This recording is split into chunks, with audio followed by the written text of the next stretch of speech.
you get 24 paid holidays, and then there are sick leaves for when they are medically unfit. I think the companies here should look at the efficiency of the worker and not how many hours he's spending on the day. Right. If he's able to complete, let's say for example, Sometimes goes like, suppose if you finish your work at 6, but you're trying to do more work by 7 or 8. Please give your honest opinion about the Japanese work environment and the way Japanese people work compared to your country. So thank you for your time today. I'm Louis. What's your name? So I'm Andy, this is Abhinav. Abhinav. Okay, so where are you from? I'm from India. India.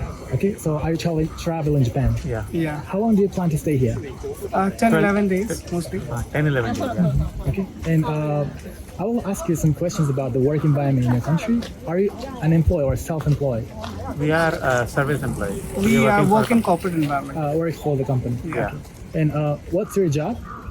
We are So in we are banking bankers. banking industry. We are product managers in banking. Okay. And the first, regarding paid holidays, in Japan we have a minimum of 10 paid holidays per year. After 6 months we joined the company. How many paid holidays do you get per year? And what's the We legal get minimum? 25 paid holidays. 25. Yeah, so we also have a probation period wherein for 6 months we don't get, but after 6 months we get the paid holidays. Okay, so You it's get 24 paid holidays, and then there are sick leaves for Yeah, when you there are are- medically unfit. So basically there are, okay, I'll tell you the whole structure. It is basically 25 around paid, which is known as privilege leaves. yes. Then there is around 8 there are casual leaves, and then around 12 there are sick leaves. That's a So that legal is the minimum. overall structure of banking industry in India. Is that legal minimum? Not legal minimum. In banking industry, there are more holidays as That such. depends on the company. If it is, Yeah. let's say for example, it is more fintech, then probably the leaves will be lesser. Right. Possibly there will be 14, 15. So it depends on the company. So it depends on the industry. So Yeah. it's a very wide area of specific. I see. Okay. And according to some survey, Japan's paid holiday utilization rate is 40%, which ranks second worst in the world. And also the majority of reason why people don't take paid holidays because they feel guilty for taking paid holidays while everyone is busy working. What do you think about this compared to your country? Do you feel guilty when you apply paid holiday or some pressure So to it take it? works both ways. Actually, it depends on the environment. How is it with our boss? Like in my previous organization where I was working, I used to feel guilty while taking this because we were overworked. Yeah. But right now in my current role, obviously that's not the case. So it depends. In India, it can swing both ways. Okay. I think guiltiness is not the problem. It is that basically how much work pressure you have. Right. If let's say for example you have less work and you can manage in the time, then basically you can take the leaves. I don't think any bosses have a problem with that. Otherwise, basically it depends on the work. So basically that is it. Right. It depends on the company. Depends on the company, depends on the work, depends on the boss. Right, that's true. And do you need to use all up your paid holidays within a year? So we do have a concept of something called as mandatory leave. So for example, if we get let's say 25 or 30, 40 holidays, you have to use 10 at least Oh. for your mental health. That Okay. part is there, and it depends from company to company. Sometimes even the company stays shut. Let's say when I was working in fintech, for 7 days it will be shut. It is called as a mental well-being leave. So that is there, and then there are leaves which you can take as and when you need it. Okay, so 10 is the required Right. days. Okay. And since Japan's paid holiday utilization is very low, government made a new law 2019. The government forced people to take 5 days off per year. But people feel still guilty about taking 5 days connect together. So most people end up taking each day separately, like one day off at a time. So usually people don't take a vacation like 1 week or 2 weeks, 3 weeks and traveling abroad. What do you think about this compared to your country? So in our country, we do have the concept of casual leaves, which you say that one day, okay, today I don't feel like working, so I will not work. But then again, mostly in India, people try to, take block leaves. For example, 5, 6 days together combined with the weekend. So you get around 7, 8, 9. So 10 let's say for days. example there is a festival coming. So we have a leave on Friday, and Saturday, Sunday there is a leave. So we can take it on Monday, Tuesday and make it a 5-day leave and probably travel somewhere or go somewhere on a holiday, something like that. Connects to your national holidays. Yes. National holiday or religious holiday, any kind of holiday. So how long is the common to connect paid holidays together? 2 weeks, 1 week? So usually you get for 1 week. So we have a 5-day working weekend and 2 days weekend, right? So 5 days you take, so you end up taking 7 days together. Always. That's what the case is, but some people do take 10. It depends on the company to company again, because it is a very wide range of things. So in banking industry itself, there is a very wide range of rules wherein some people take it for 2 weeks, some people take it for a week. Yeah. And that because in for privilege, which I was telling you about, basically you have to take minimum 2 leaves, then you will get 2 or minimum 3 leaves. Then it is considered privilege leave, otherwise it is considered as a casual leave. So that is how it is. And most Japanese people are afraid of causing inconvenience to customers or those by taking long vacations. What do people think about your country about the inconvenience caused to customers, co-workers, and both by taking long vacations? So it depends both ways. So we have a workforce which doesn't cater to the customers, who are the corporate people, and then there is a workforce that who are in customer service, right? So I wouldn't be able to say about the customer service part, but yes, in the corporate, since our customers become the people who are serving the customers, some people do feel that, some people don't. It swings both ways, given the diaspora and the demographic of India, because it's so much diverse. But generally speaking, there is a work handover which is given to another person. Yeah. Wherein when a person is going on a leave, they hand over for us, let's say for a 10-day period, they give that work handover to the person, Okay. writing whatever they need to be done, what has to be finished, and the colleague helps them for that period. And that is basically it is then that colleague, when he goes on a leave, then that person helps him. Yeah, That's give and take, taking yeah. over. Yeah, it's give and take. Okay. And regarding sick leaves, do you have sick leave in your country? Yes. Yeah, we do. And that's separate from paid holidays. Yes. In Japan, there are no regulation about sick leave in law, so only 22% of the company have sick leave. So most Japanese people don't know about sick leave. What is sick leave? So let's say, for example, you're not feeling well, you're having headache, you're having fever or something like that. So possibly you cannot work to the best of your ability. Better to rest at home, get better, than do a job like that.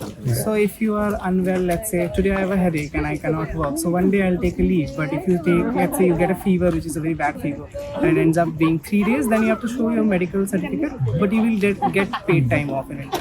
Is it full amount of your salary? It's full amount of your salary. Okay. And in Japan, if you get sick and have to take a day off for more than 4 days, we are covered by government insurance. But within 4 days, no payment. So if you have a fever or get the flu, we often use from our paid holidays. Okay. So that's why people want to save their paid holidays for when get sick or for emergency.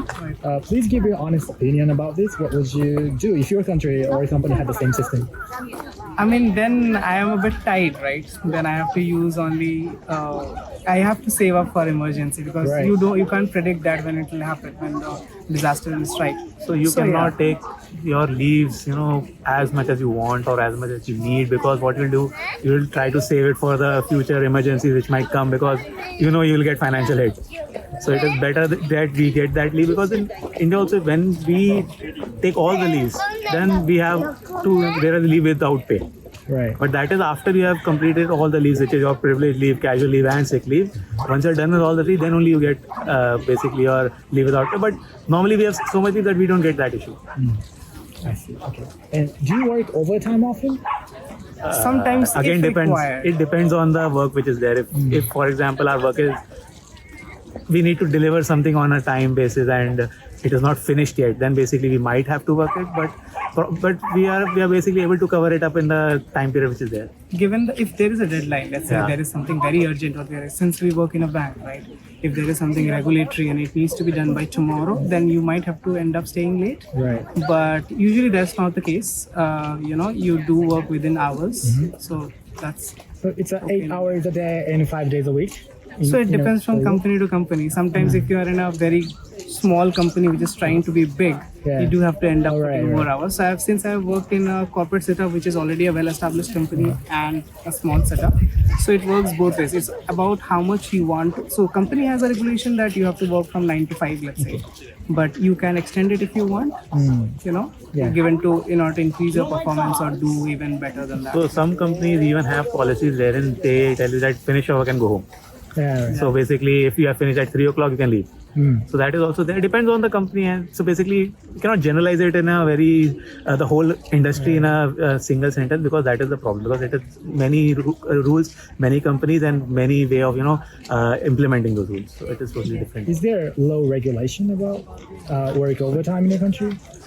So we don't have a regulation where I don't think. So Yeah, as far as I honestly, know, yeah. after the working hours, if you're working, I don't think our country pays you for that. It's actually because it's only need to work basis. So yeah, it's basically, I think there are two type of companies: private companies, public sector companies. Oh, yeah. Public sector companies, if you are working overtime, you get some overtime pay.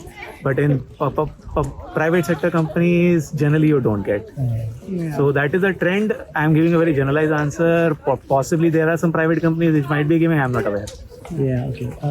In Japan, if you leave workplace on time, people think you are unmotivated. So many people tend to choose work overtime because they are concerned about what others think of others' reputation and evaluation. Is there any pressure to kind of the same thing in your country? Not Not officially. For example, like most of the people usually do leave work on time because in India, I think there is a good balance of work life. I think most of the people do leave on time. So basically, it depends on the boss as well, because the boss might think that you're not working that way, but the company itself is not, the work culture itself is not in that way that if you are working late, you are a more hard worker. It is that you finish your work. Yeah. So efficiency, I think, is more important, that you finish your work in 8 hours, 10 hours, whatever is given, and leave for the day. And India sometimes goes like, suppose if you finish your work at 6, but you're trying to do more work by 7 or 8. Sometimes it is considered as if you are not efficient enough, you're not able to finish your work on time. On time, yeah. So leaving on time is the best way to do I see. Okay. In Japan, there is also practice called unpaid overtime, which employees do not get paid for working an additional 15 or 13 or 1 hour, 2 hours. Some survey shows that 40% of people in Japan work an average of 18 hours monthly unpaid overtime.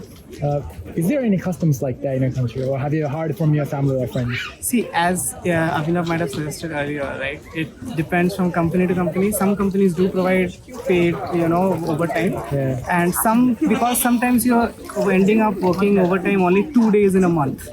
So you don't need a policy for that. That is basically because the work demands you that you end up staying 2 more hours. So like I told, public sector companies probably has that. Private sector doesn't have that. Private sector, it is just that if you have not completed your work, you're sitting and doing. Company is not saying telling you to sit and do that work. So the overtime pay, as per my understanding and as per my knowledge, I think probably very less companies will be giving in private sector. I see. And in Japan, usually people are expected to sacrifice their personal time to contribute to the company, and this leads overtime and overwork. And in your country, do companies expect you to prioritize work over your personal time, or do they think work-life balance is important? Work-life balance is important.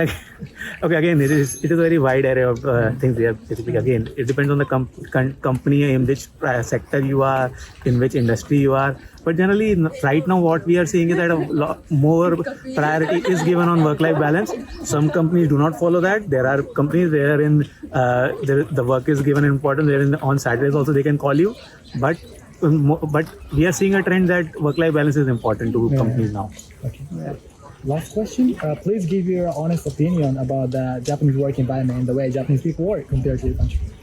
So I don't really know the work culture here because I'm just a tourist here. But I would say, given that the different countries I have visited, I have seen Japanese people to be more hardworking. Indian people are there, but I think it's a trend that Japanese people, like you suggested, if they are staying overtime, they tend to work more. In a given month, that number of hours they put in. But then again, it differs. What really you are looking for in your life. So for that, I don't really have a specific comment. What I believe is that I think the companies here should look at the efficiency of the worker and not how many hours he's spending on the day. Right. If he's able to complete, let's say for example, a person is able to complete the same work in 8 hours and another person taking 12 hours, it'd be better to hire an 8-hour guy. Yeah. Because if let's say in case you require him for a more demanding job, possibly he will be able to complete it much faster in a better way. So I think that the way tracking should be done of an employee, the way his rating should be done, his career progression should be done, it should be based on efficiency. Thank you so much for your time. メディアが報じない異常すぎる日本の労働環境についてご存知ですか？